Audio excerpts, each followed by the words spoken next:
If you have two shoes, please sell one and buy a sword.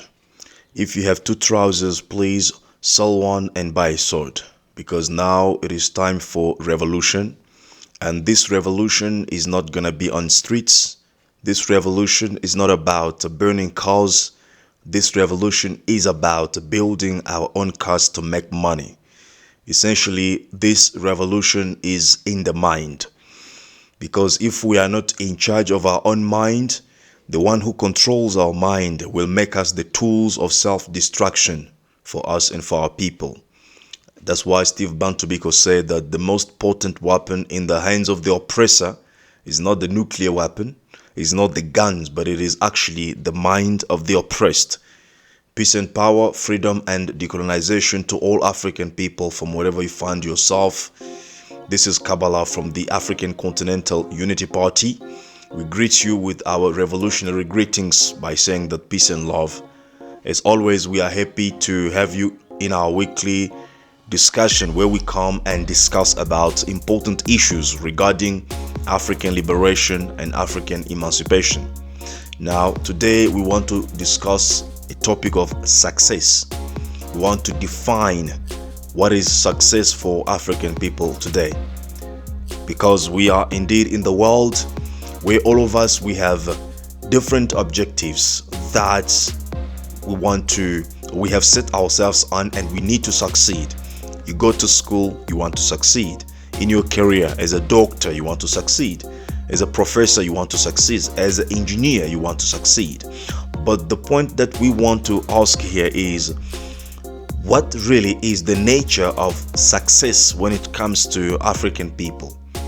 And the reason why we want to ask this question is because we are living in the world and in the system that is controlled by people. A system that is defined or set up by people and controlled by people. And the most important thing that works, or the current of the system, is the money that we're using. And the money also is being controlled by the people, who happen to be the very same people who have set up the system. Now, because they control the system and they control the money, they also set up rules of success. It means for one to become successful, he has to go through a certain assessment, or he need to qualify according to some characteristics that he needs to portray that are pleasing, to the people who control the system, so that he can be eventually qualified and declared as a successful person. So in other words, you cannot just come from nowhere doing anything to win for example, Nobel Peace Prize. You cannot just come from nowhere and doing whatever you do to be able to win certain trophies in the world today, according to the current system. So you have to be doing certain things in a way that is acceptable by the people who control the system, people who have set up the rules of success in the current system, so that you be able to be declared a successful person, so that you be able to succeed. So in other words, you need to comply to the people, or to the rules of the people who have set up and people who control the system in which we are living, so that you can succeed as a doctor, as a lawyer, as an engineer, as a politician, most importantly, even as a Pan-Africanist. You see, and based on this, we need then to be able to assess each one of us as Pan-Africanists to see who is doing what and for what reason. Because we have those who are looking for success in terms of what has been set up by the current system. And we have those who are looking for success in terms not set up by the current system and those who control the system. So, in other words, we can say that there are two types of success. We have success according to the system, to the mainstream system, and we have success not according to the system, actually the success according to the African needs. Now, we all know that Africa need liberation. So if you want to work for the African liberation, then you will have to be working against the Western agenda of keeping Africa under development. Let me explain this in a better way. You see, every country in the world has the possibility to grow, to develop, and to achieve success according to the resources that we all have, right?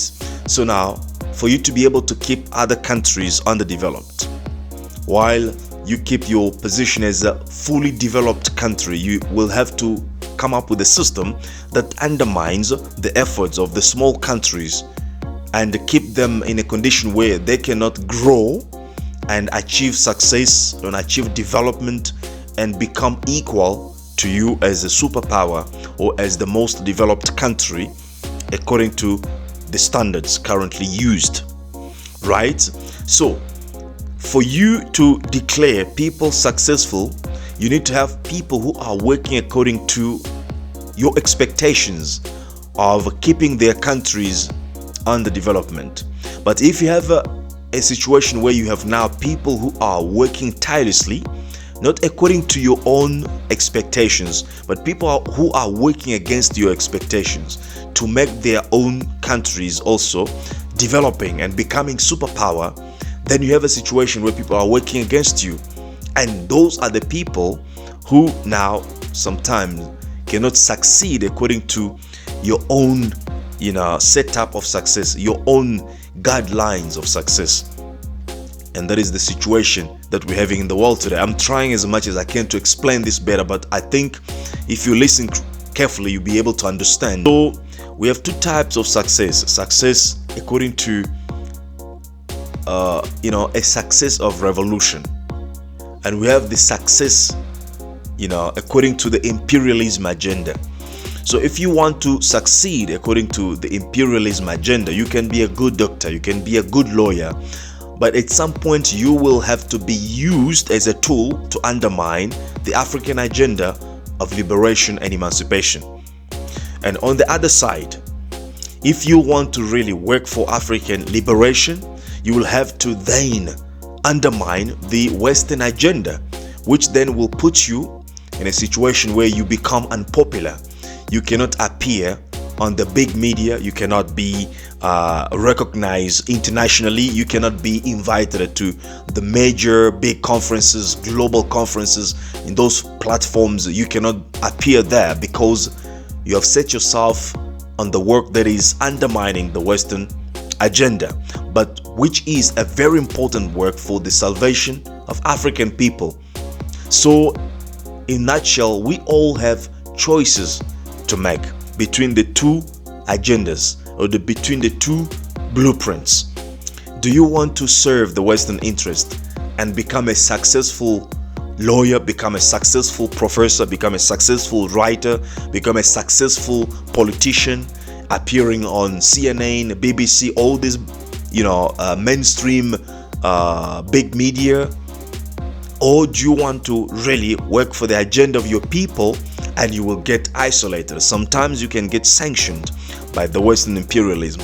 What is your choice? Because at the end of the day, it is not about your own and personal interest on how much money you will gain, how many trophies you will get from these international institutions, how many recognition or popular you will become in your life. And at the end of the day, you would have served no purpose to humanity. So I think the question is, what is the legacy you leave for your people?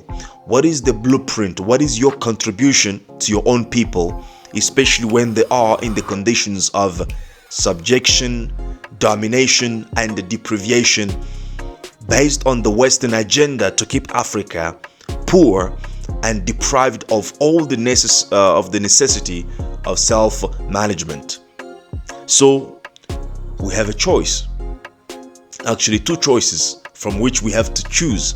Now, when you look now practically among those who are talkative about Pan-Africanism, about African agenda, about politics and so, you will definitely come to see now those who have set themselves to succeed according to the Western agenda, and you will also be able to identify those who have set themselves truly to work for Africa, which is then an unpopular agenda, unfortunately, but fortunately for us, because history pays and recognize those who truly work for the agenda of the masses. And when you look among the Pan-Africanists, you have those who have made this agenda of struggle their careers. They appear in different platforms, they make big speeches, they get a lot of money, they get invited into all these international platforms. But at the end of the day, we know that they don't serve the true agenda of African liberation, because we know that, as we can see, that these people are not committed into the building of African institutions. We know today that what Africa needs is actually institutions owned by Africans themselves. We continue to suffer simply because we still belonging to Western institutions. We still belonging to the World Bank. We still depending to the IMF, to the World Trade Organization, to World Health Organization, to the UN. All these are the institutions controlled by the Western hegemony, and they are institutions used as the tools to conquer the world, and mostly to keep Africa underdeveloped. So the true leaders, the true Pan-Africanists who are really working for the agenda of African liberation, we will see them as they are engaged in the building of the African institutions of liberation. African institutions that will be used as a tools to liberate Africa, and that's how we recognize those who are truly working for Africa and those who are not working for Africa.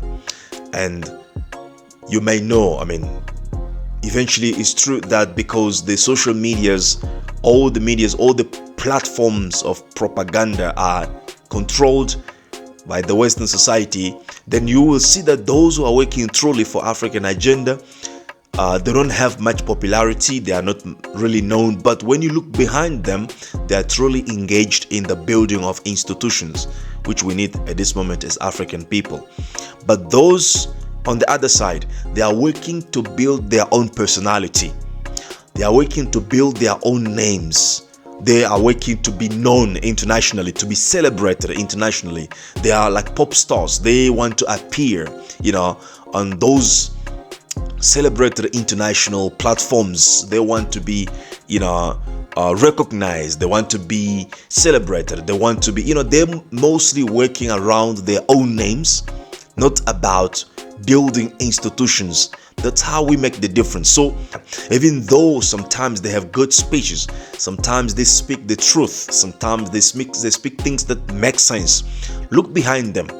Are they really building their personal names, or are they involved in the building of institutions? And once you find your result, then you know who is truly a Pan-Africanist that is worthy of our trust, that is worthy of our supports. So we need to understand these two ways of success, and once we understand this, it becomes clear in our mind what we need to have in our mind exactly, and what we need to anticipate in whatever that we do.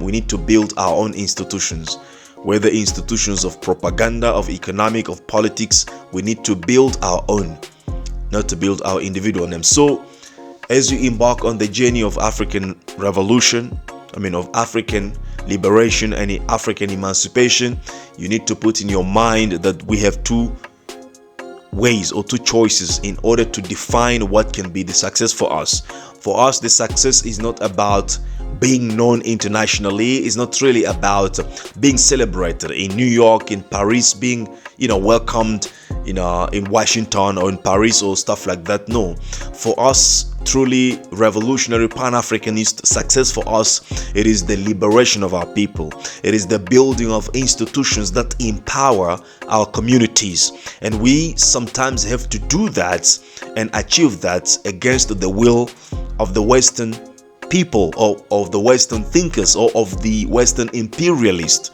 We will have to do that against the will of the mainstream.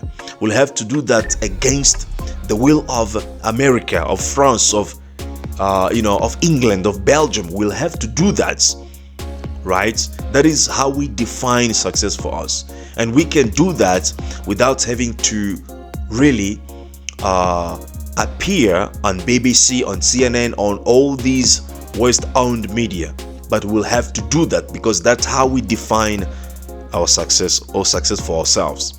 But there are those who feel that success for them is to be recognized in those areas, and for them to recognize you, you're gonna have to be doing something that supports their agenda and their narrative.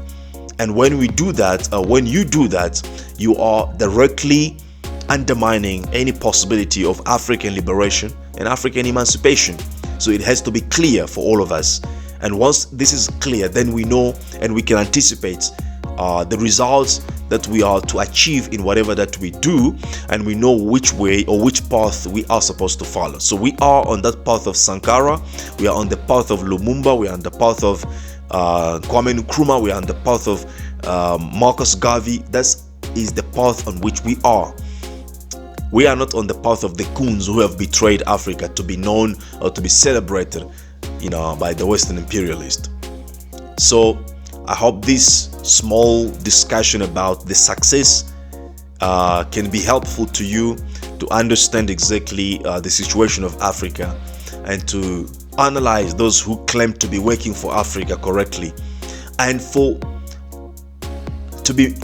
end, I do not discourage people from working. If you have a chance to work in all these multinational corporations, if you have a chance to work there and to make your life better, you have to do that. But you also need to understand that if you are truly a Pan-Africanist, your job should also support the agenda of African liberation. You can work there and make your own money, but you're going to have to support those who are truly working for building institutions of African liberation. This is what people did during the time of Marcus Garvey. And that's how Marcus Garvey was able to build a strong institution, to have an organization that had 15 million membership, to have all these projects, major projects of Back to Africa that he had, even though he had to be undermined by the Western imperialism as always, right? So you can have your big job as a doctor, as a lawyer, as an engineer in one of these multinationals, right? But what is your contribution to those who are involved truly in the agenda of African liberation by building institutions of African salvation and African, liberation? So you need to support your job. That's one of the ways you can make yourself useful and successful in the African context. So your job, your good job, your big salary should be supporting also the agenda of African liberation. So in a nutshell, you're going to have to find an organization that you can sponsor, that you can support. Sometimes you're going to have to do it in secret, right? So that you don't put yourself in jeopardy. But you will have to do it, because if you don't do it, if you are just focused on your money, on yourself, on your personal interest, then you are participating with those who are working, according to the Western agenda, and at the same time undermining the chances of African liberation. But you need to be open-minded. You need to understand your job, your career, your money needs to support the true agenda of African liberation. So you have to find that organization that is truly working to build institutions that can be used as tools for African liberation, and support that organization with some of your money, some of your skills, if you can, some of your finances. Sometimes, as I said, you have to do it in secret, because this is a serious business here, right? You have to be like a secret agent for Africa, working in those corporations to support Africa, to feed Africa with information that can help us to liberate ourselves, with the skills and also with the money or with the materials that can, support our agenda for African liberation. And by doing so, you'll be then participating into the agenda of success according to the African context. But if you are not doing that, eventually you know where you're standing yourself. So if you have two shoes, that's how we say, please sell one and buy a sword. If you have two trousers, please sell one and buy a sword. Because now it is time for revolution. This revolution needs your money. This revolution needs your support. This revolution needs your involvement. So please do something. Be part of the success according to the African context, not the success according to the Western context, because the Western context will eventually fight against African rise. So it is time for revolution. This revolution is not just in words. This revolution is also in how we're using our money, how we're using our resources to support the African agenda for liberation and emancipation. So this revolution is in the mind. Please think differently. This revolution is in the mind. Peace and blessing, peace and power to all African people. Freedom and decolonization to us. And be in peace where you are. See you next time. Kindly like and share the video. Thank you very much. Peace and love.